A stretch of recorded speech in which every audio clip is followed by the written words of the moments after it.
یونس ابن عبید ابنہو، یونس ابن عبید ہمارے سلف میں سے ایک شخص، یونس ابن عبید نے اپنے بیٹے کو دیکھا کہ وہ ایک بدعتی شخص کے گھر سے نکل رہا ہے۔ ہاں، ہمارے اسلاف کے جملوں پر غور کیجئے، ایک بدعتی کے گھر سے نکل رہا ہے تو اس سے کہا یا بنیا، بیٹے من این خرجت، تم کہاں سے نکلے، کہاں سے آ رہے ہو؟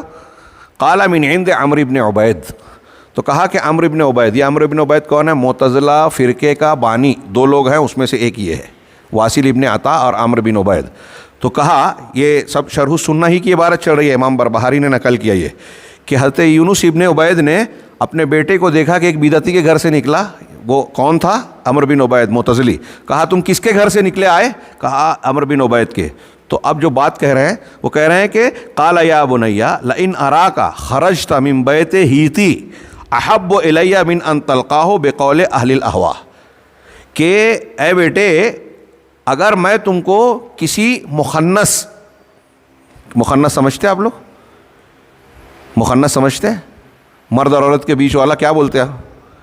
ہمارے ہاں جیسے ہندوستان میں ہجڑا بولتے ہیں، ہاں مخنث، خنثی، تو ہیتی اسی کو کہتے ہیں عربی میں، مخنث بھی کہتے ہیں، کہ اگر تم کسی مخنث ہجڑے کے گھر سے تم نکلتے، یہ میرے نزدیک زیادہ پسندیدہ ہوتا بنسبت اس کے کہ تم کسی اہل اہواء سے ملاقات کرو، ایسے شخص سے ملاقات کرو، ملو جو کہ اہل اہواء کا قائل ہے، وہ ایسی بات کہتا ہے جو بدعتی لوگ کہتے ہیں۔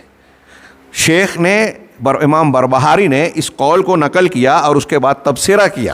امام بربہاری، ابھی سوچئے تھوڑی دیر کے لیے، کہ اپنے بیٹے سے باپ کہہ رہا ہے کہ تو کسی ہجڑے کے گھر سے نکلتا، یہ مجھے گوارا تھا، ہاں یہ پسند نہیں ہے کہ تو کسی بدعتی کے گھر سے نکلے، ایسے آدمی کے جو اہل اہواء کے قول کا قائل ہو۔ ہم لوگ یہ نہیں سمجھتے، تھوڑی حیرت ہو رہی ہے نا؟ دیکھیے ان کا علم اور ہمارے علم کا یہی فرق ہے، وہ جانتے تھے برائی کون سی بڑی ہے، ہم نہیں جانتے۔ تو کہا امام بربہاری اس پر تعلیقاً کہتے ہیں، تبصرہ لگاتے ہوئے کہتے ہیں افلا تعلم، کہ کیا تم نہیں جان سکے کہ یونس، حضرت یونس جو تھے، یہ جن کا ذکر ہوا، وہ یہ جانتے تھے کہ ایک مخنث آدمی، ہاں وہ ان کے بیٹے کو ان کے دین سے گمراہ نہیں کرے گا۔ اگر آپ ایک ہجڑے کے پاس جاتے ہیں، ہاں تو زیادہ سے زیادہ آپ کے اندر اخلاقی شہوانی برائیاں آئے گی نا، وہ آپ کا عقیدہ نہیں بگاڑے گا، آپ کا منہج نہیں بگاڑے گا۔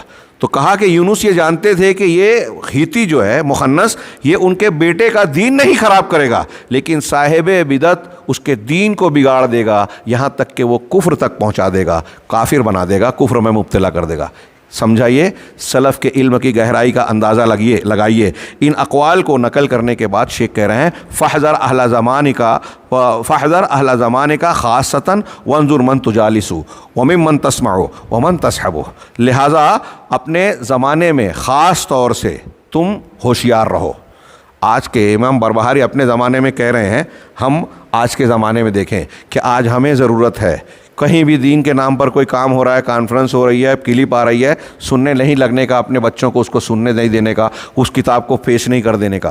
ہاں میں نے دیکھا کوئی تحفہ دینا ہے ہمارے ہاں، بعض جگہ تو مجھے حیرت ہوتی ہے، جیسے ابھی میں کچھ لوگوں کا ذکر کیا، اداروں میں نے دیکھا کہ ہمارے یہاں کتاب بانٹ رہے ہیں بچوں میں، تو یہ تمیز نہیں کی کہ کون سی کتاب بانٹنا چاہیے کون سی نہیں، اہل بدعت کی کتابیں تقسیم کر دی جس میں غلط باتیں ہیں، غلط تاریخ ہے، وہ ہمارے یہاں تقسیم کر دیا۔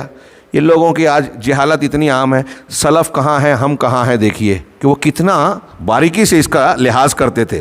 چنانچہ کہا کہ اپنے اہل زمانہ سے خاص طور سے جو ہے ہوشیار رہو، اور دیکھو کہ تم کس کے ساتھ بیٹھتے ہو، تم وممن، اور کس کی تقریر سنتے ہو، کس کا درس سنتے ہو، ومن تصحب، اور کس کا ساتھ اختیار کر رہے ہو، کس کی مجلس میں بیٹھتے ہو، یہ تم کو دھیان دینا چاہیے۔ یہ شرح السنہ میں امام بربہاری کہہ رہے ہیں۔ اسی طریقے سے ان کی بات آخری ایک جو قول نقل کیا نسبتاً لمبا ہے، میں اس کا خلاصہ پیش کروں۔ وہ کہتے ہیں کہ جب تم اذا اردت الاستقامۃ علی الحق، اگر آپ چاہتے ہو کہ حق پر جمے رہو، اللہ تعالیٰ کی طرف سے آپ کو حق پر استقامت ملے، اور اہل سنت والجماعت کے جو آپ سے پہلے کے لوگ گزرے ہیں، صحابہ، تابعین، تبع تابعین، ان کے طریقے پر آپ ڈٹے رہو، اگر آپ